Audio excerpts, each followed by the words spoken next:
तो इसलिए सासंग जी इसको भी जो है मन भी जो हमारा है, जब इसको कोई संसारिक विषय मिल जाता है तो फिर ये चहुमुखी हो जाता है, चारों दिशाओं में इसका जो फैलाव हो जाता है।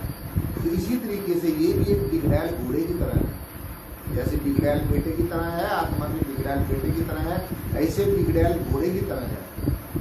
तो इसलिए इसको एकाग्र करना सासंग जी, जैसे घोड़े को एक सही दिशा देने की जरूरत है, ऐसे ही मन को भी एक सकारात्मक दृष्टिकोण देने की जरूरत है, एक इसको निश्चित जगह ले जाने की जरूरत है।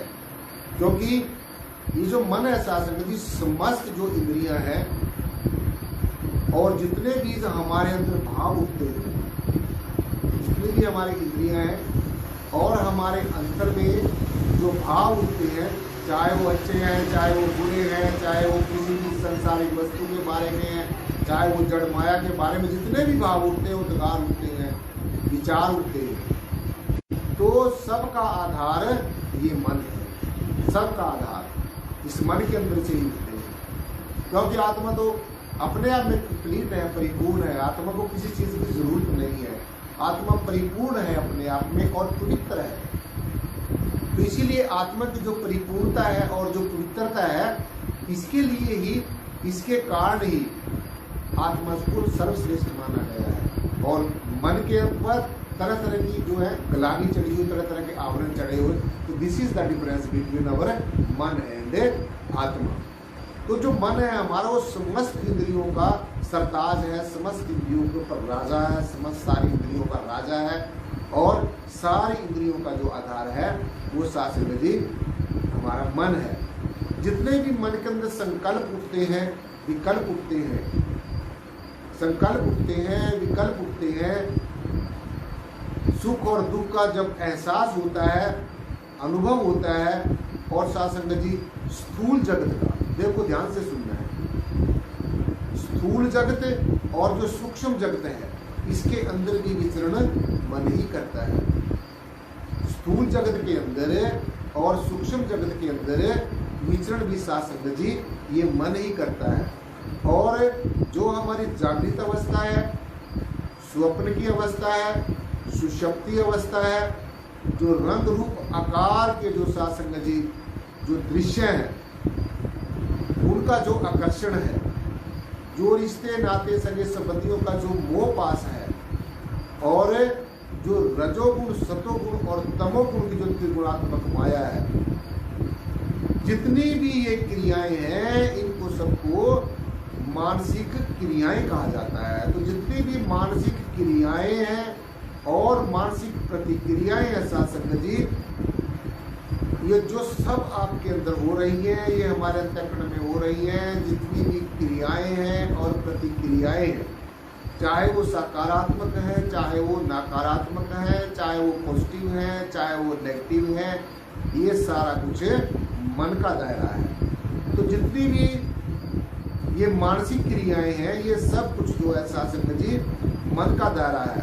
तो अंतःकरण में जितना भी अच्छा बुरा, छोटा बड़ा, ऊंचा नीचा, और जो ममता है, मोह है, तृष्णा है, ऐष्णा है, अपने आप को ऊंचा समझना, ऊंचा और नीचे की जो सासंग जी प्रवृत्ति है, ये जो ऐसे से बंधन है, ये जो सीमाएं इसके मन के ऊपर लगी हुई है, तो ये सारे का सारा मन का दायरा है। इसलिए मन ही ज्ञान, मन ही ध्यान, मन ही मोक्ष, मन ही भोग, ब्रह्मा वेद पड़े मन अंदर, शिव शंकर करते योग। और मन का ही व्यवहार जगत में, व्यवहार भी सारा मन का है, आत्मा के साथ में कोई लेना देना नहीं।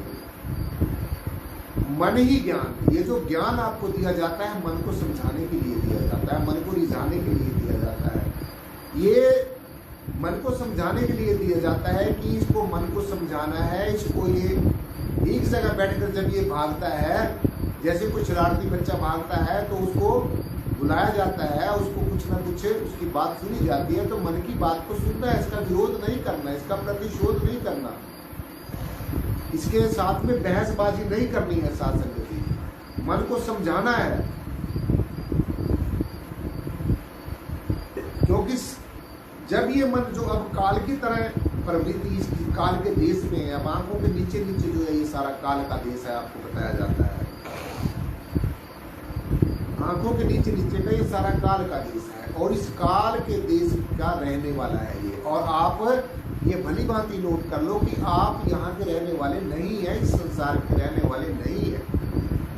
यहाँ पर तो संसार में आपको अपने कर्मों का लेखा जोखा पूरा करने के लिए परमेश्वर ने भेजा है। जिस दिन भी हमारे प्रारब्ध कर्मों का, संचित कर्मों का और जो क्रियामान कर्म है, जो वर्तमान के कर्म है, जब जिस दिन भी उनका लेखा जोखा पूरा हो जाएगा और हमारी श्वासों की पूंजी पूरी हो जाएगी, तो एक श्वास भी साथ संगत जी ज्यादा नहीं लिया जाएगा। श्वास परमेश्वर ने गिण के दिए हुए हैं, या पूंजी जो दी हुई है गिण चुन के दी हुई है।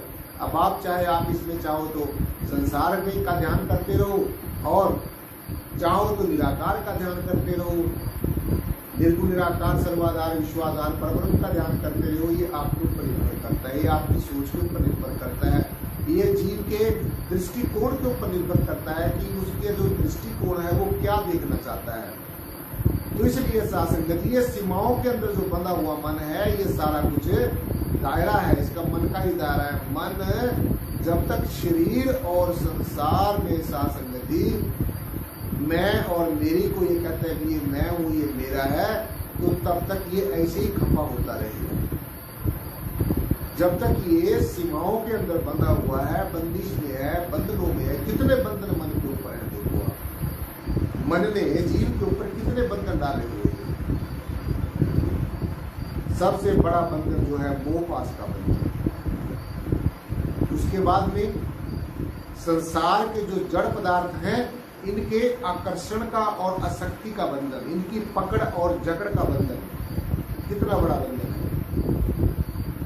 मोह पाश का बंधन संसार के रंग रूप और आकार के जितने भी दृश्य हैं, जितना भी ये दृष्टिमान जगत आप तीन चरम नेत्रों से देख रहे हैं, ये ना सोचना कि कहीं बार ये कहा जाता है कि चरम नेत्र जो हमें दिए हैं ये संसार को देखने के लिए, ये निराकार को देखने के लिए दिए।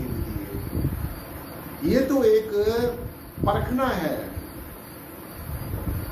ये तो एक खिड़की की तरह है। एक खिड़की है, उसमें से आप कुछ भी देख सकते हैं, किसी भी चीज को देख सकते हैं। तो खिड़की का काम तो आपको दिखाना है। ऐसे ही आंखों के अंदर बैठकर भी कोई देखता है, आंखें नहीं देखती। आंखें तो एक जरिया है, एक साधन है। तो आंखों के अंदर बैठकर हमारी मन भी देखता है और आत्मा भी देखती है।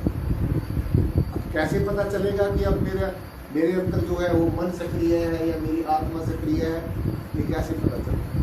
अब सुनो ध्यान से।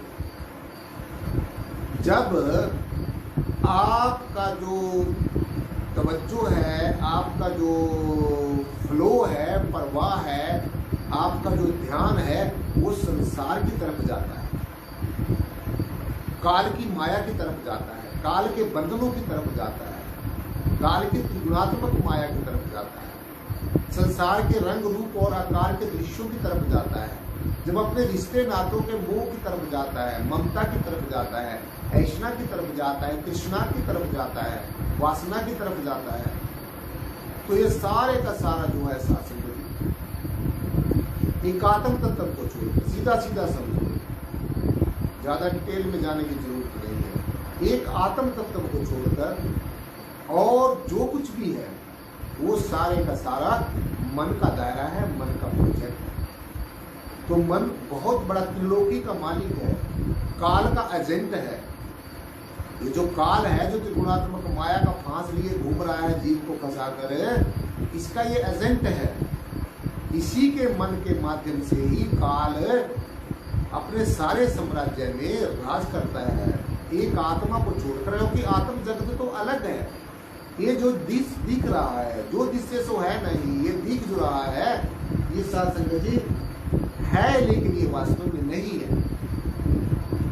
तो जब तो आपका जो मैंने बताया है, आपका ध्यान इनकी तरफ जाता है, जो मैंने अभी बताया, आपके रिश्ते नाते हैं, सगे संबंधी हैं, उनकी तरफ अट्रैक्ट होता है, मोह पास होता है, उनके पीछे बार बार दौड़ता है, हालांकि इसको ये पता नहीं मेरा कोई नहीं है यहाँ। मेरा तो सिर्फ परमेश्वर है, अपना आप है, मेरा अपना निज स्वरूप है। लेकिन ये अज्ञानतावश, ज्ञान की कमी होने के कारण, मलिनता होने के कारण, इसके ऊपर तरह तरह के जो आवरण चढ़े हुए हैं साथ संगत जी, उनके कारण ये संसार की तरफ भागता है। तो जब तो ये आपका जो ध्यान है संसार की तरफ जाता है, जब आप संसार को देखते हैं तो तब तो ये कौन देखता है? ये मन देखता है। और जब आप इस निराकार को देखते हैं, निराकार भी दिखता है आंखों से, खुली आंखों से दिखता है, लेकिन देखने वाला चाहिए और दिखाने वाला चाहिए। जिसने इस जय श्री प्रियतम निर्गुण निराकार सर्वाधार विश्वाधार परम तत्व को देखा है, खुली आंखों से देखा है, वही दिखा सकता है। जिसने जाना है वही जना सकता है, जिसने परखा है वही परख और लिख करा सकता है, और जिसने समझा है वही समझा सकता है, जिसने साक्षात्कार किया वही साक्षात्कार करा सकता है, जिसने प्रत्यक्ष में दर्शन दीदार किया वो ही हमें प्रत्यक्ष में परमेश्वर का, इस परम चैतन्य हस्ती का, इस जय श्री प्रियतम निर्गुण निराकार सर्वाधार विश्वाधार परम तत्व का हमें दर्शन दीदार करा सकता है। तो मैं आपको बता रहा था कि मन और आत्मा में this is the difference between our man and atma. कि जब तो आप इस संसार की तरफ आपका ध्यान जाता है, आप संसार को देखते हैं, तो ये समझ लीजिए आपका मन देख रहा है। अब आप मन के दायरे में है, आपकी चेतना जो है वो मन के दायरे में घूम रही है। ये मन का दायरा है सारा, मन की प्रीति है। और जब इस निराकार का दर्शन दीदार होता है, जब इस अमूल्य जो ये इसकी तुलना किसी के साथ नहीं की जा सकती, किसी के साथ कंपेयर ही नहीं किया जाता, इस जैसा कोई है ही नहीं है। ये सर्वव्यापी भी है और सबसे न्यारा भी है। ये कौन देखता है? ऐसा विचार कब आता है? ऐसी जब हमारे अंदर आत्मिक ऊर्जा होती है, जब हम आत्मिक तौर से प्रिपेयर होते हैं, तैयार होते हैं, तब हमारे अंतःकरण में ऐसे ऐसे विचार आते हैं, ऐसी सी धारणाएं आती हैं, ऐसी सी हमारे अंतर में जिज्ञासा उत्पन्न होती है, ऐसे उद्गार उठते हैं, परमेश्वर को मिलने की जिज्ञासा होती है, तीव्रता बढ़ती जाती है उस जिज्ञासा, परमेश्वर के साथ प्रेम करने की इच्छा होती है, क्योंकि दुनिया का सब प्रेम झूठा है। परमेश्वर का आत्म रस जो है, ज्ञान रस होने की तीव्र इच्छा होती है। जब ये रस आवा फिर और रस अब आवा, जब ये रस मिल जाता है, जब ये ज्ञान का रस मिल जाता है, जब इस ज्ञान का शासक गति, जब इस ज्ञान का रंग चढ़ जाता है अंतःकरण में, तो मन जो संसार का मनन कर रहा है तो फिर वो निराकार का मनन करना शुरू करता है। तो अगर आपके खुद की परीक्षा करनी है, ये कुछ करना धरना नहीं, अपना परीक्षण करना है, सेल्फ रियलाइजेशन करनी है, सेल्फ एक्सपेरिमेंटेशन करना है, सेल्फ रियलाइज करना है, और ये अपने आप को कन्वर्ट करने की विद्या है, अपने आप का रूपांतरण करने की कला है, अपने आप में बदलाव लाने की कला है। बाहर का भी बदलाव होना चाहिए, अंतर का भी बदलाव होना चाहिए। बाहर का बदलाव इसको बाहर देखकर होगा और अंतर का बदलाव अंतर्मुखी होकर होगा। और मैंने आपको अंतर्मुखी होने का तरीका बताया, जो ये जहाँ पर मैंने उंगली लगाई है, जहाँ पर उंगली लगाई है, मैंने अंगूठा लगाया है, ध्यान से देख लो। अगर अंतर्मुखी होना है और कोई तरीका नहीं है, चाहे कोई कुछ भी कहता रहे, आप इसी तरीके से अपने अंतर्मुखी हो सकते हैं। 9 द्वारे प्रकट किन्ने 10वां गुप्त रखाया, 9 की 9 जो इंद्रियां हैं ये तो प्रकट है, लेकिन ये सारी बाहर की तरफ खुल रही हैं, संसार की तरफ खुल रही हैं, और इन्हीं इंद्रियों के माध्यम से संसार आपके अंदर आता है। ये जो संसार है इन्हीं इंद्रियों के माध्यम से अंदर आता है। तो इसलिए सब कुछ देखते हुए भी अनदेखा करना है। जो जिससे सो तेरा रूप है, जो कुछ दिख रहा है ये सब परमेश्वर का रूप है, ये सब इस परब्रह्म निर्गुण का रूप है, इसकी रचना, इसकी कायनात है, इसका साम्राज्य है। और हम सबको परमेश्वर ने अपने साम्राज्य में ज्ञान चर्चा करने के लिए, जीवों को सुख पहुंचाने के लिए, सुकून देने के लिए, शांति देने के लिए, सहायता देने के लिए, योग और सहयोग करने के लिए परमेश्वर ने यहाँ पर सब जीवों को भेजा है। और सबसे जो उत्तम कर्म है साथ संगत जी, वो कौन सा कर्म है? और सबसे उत्तम जो धर्म है वो परमेश्वर की चर्चा करना और परमेश्वर की चर्चा को सुनना, ये सबसे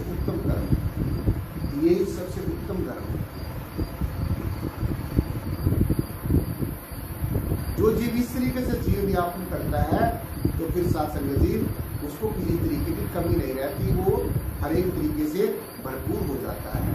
तो इसलिए साथ संगत जी आज मैंने आपको मन का विषय बताया, आज जितना बताया है इसके आगे फिर हम कल चर्चा करेंगे, घटांक से आगे कल चलेंगे।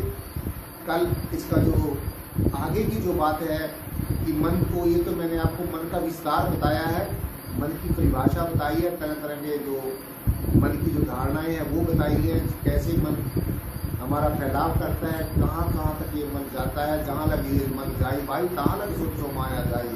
तो जहाँ तक ये मन ऊंची ऊंची उड़ाने बढ़ता है ये सब कुछ माया है, सब कुछ तो गुणात्मक माया है।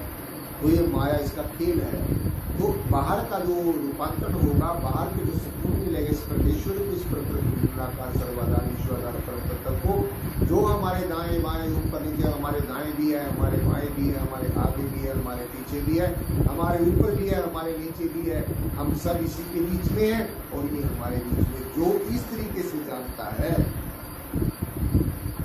जो इस तरीके से परमात्मा को तत्व से जानता है, भगवान जी ने कहा जो मुझ निर्गुण निराकार सर्वाधार विश्वाधार परम तत्व को तत्व से जानता है, सिर्फ और सिर्फ ऐसा ज्ञानवान महापुरुष मोक्ष और मुक्ति का अधिकारी हो सकता है। उसके अलावा जो भूत प्रेतों की पूजा करता है वो दुर्गति को प्राप्त होता है, जो देवी देवताओं की पूजा करता है वो देवगति को प्राप्त होता है, और जो मुझ निर्गुण निराकार सर्वाधार विश्वाधार परम तत्व को तत्व से जानता है वो सदगति को प्राप्त होता है, केवल ज्ञान उसको प्राप्त हो जाता है, अनन्य भाव उसके अंदर में उत्पन्न हो जाता है परमेश्वर को मिलने का। सो ये तत्व से जानना है। तो आप सभी ने परमेश्वर को देखा है, खुली आंखों से भी देखा है, आंध, और मैंने आपको अंतर्मुखी होने की जो कला भी बताई है, विद्या भी बताई है, तरीका बताया है, योग युक्ति बताई है। तो घर जाकर फिर सुनना इस चर्चा को। इसमें आज जो आपको जो मन के बारे में विस्तार से बातें बताई गई हैं, और कल साथ संगत जी जो नेक्स्ट जो क्लास होगी, नेक्स्ट जो सत्संग होगा, ज्ञान चर्चा होगी, वो इससे आगे होगी। आज मैंने आपको मन के बारे में बताया, कल इसको मन को बताएंगे कि इस मन को कैसे हम अपने दोस्त बना सकते हैं, कैसे हम इसको ले जा सकते हैं, कैसे इसको समझ सकते हैं। तो ये कल आगे आने वाली ज्ञान चर्चा में बताया जाएगा। तो आज इतनी ही बेहद शासन को कबूल करना, बोलने में कोई त्रुटि हो गई उसके लिए बार बार क्षमा प्रार्थी, और एक बार सदगुरु भगवान के नाम पर जय गुरु से जयकारा। बोलो सदगुरु भगवान की जय। जो बोले इस बलिहार परम पूजनीय सदगुरुदेव बूटा सिंह जी महाराज की जय हो। जो बोले इस बलिहार परम पूजनीय सदगुरुदेव बूटा सिंह जी महाराज की जय हो। जो बोले इस बलिहार परम पूजनीय सदगुरुदेव मेहताब सिंह जी महाराज की जय हो। जो बोले इस बलिहार सदगुरुदेव लक्ष्मण सिंह जी महाराज की जय हो। जो बोले इस बलिहार सदगुरुदेव प्रेतमनाथ जी महाराज की जय हो। जो बोले इस बलिहार सर्व संत समाज की जय हो। साथ संगत जी बड़े प्यार और सत्कार के साथ बोल रहा जी।